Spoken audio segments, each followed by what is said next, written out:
ବର୍ତ୍ତମାନ ବର୍ଷାରେ ମୁଁ ଦୋକାନକୁ ପଳେଇ ଆସିଥିଲି ତ ବର୍ଷାରେ ମୁଁ ବାଟରେ ଭିଡ଼ିଓ ସୁଟିଂ କରିପାରିଲିନି ତ ମୁଁ ପଳେଇ ଆସିଛି ଦୋକାନକୁ। ତ ଏଇଠି ଆମର ବର୍ତ୍ତମାନ ମାସରେ ଛାତ ଏଇଠି ପଡ଼ୁଛି, ଛାତ ହିଁ ପଡ଼ୁଛି କାହାର ପଡ଼ୁଛି ମୁଁ ଜାଣିନି, ଛାତ ଭିତରେ ପଡ଼ୁଛି। ଏଇଠି ଆମର ଯେଉଁ ମିକ୍ସର ମେସିନ୍ ଗୋଳାଗୋଳି ଚାଲିଛି।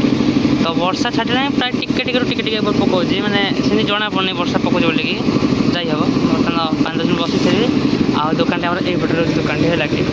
ଆଉ ତେଳେ କିଛି ଲୋକ ଅଛି ଆଉ ରାସ୍ତା ସବୁ ଓଦା ହେଇଯାଇଛି। ମୁଁ ଖାଲି ପାଦରେ ହିଁ ଚପଲ ଫପଲ କିଛି ଆଣିନି ହେଲା କି।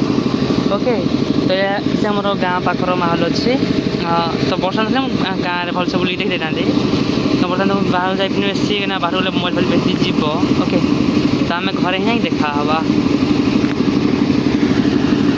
ତ ବର୍ତ୍ତମାନ ଦେଖନ୍ତୁ ମୁଁ ମଟନ ଧରିବାକୁ ପଳେଇ ଆସିଛି। ଦୋକାନରେ ଥିଲି ତ ଆପଣମାନେ ଦେଖିଥିଲେ ସେ ଭିଡ଼ିଓରେ।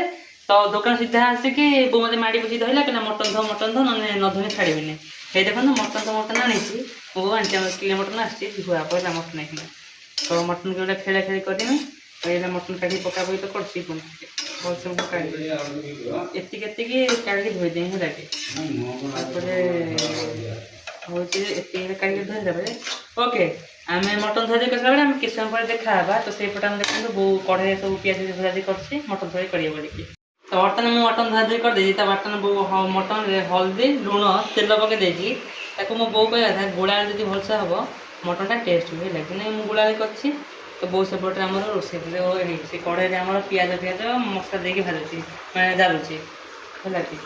ତାପରେ ମୁଁ ଏପଟେ ଗୋଳାଳି କରିଛି, ବୋଉ ସେପଟେ ଗୋଳାଳି କରିଛି।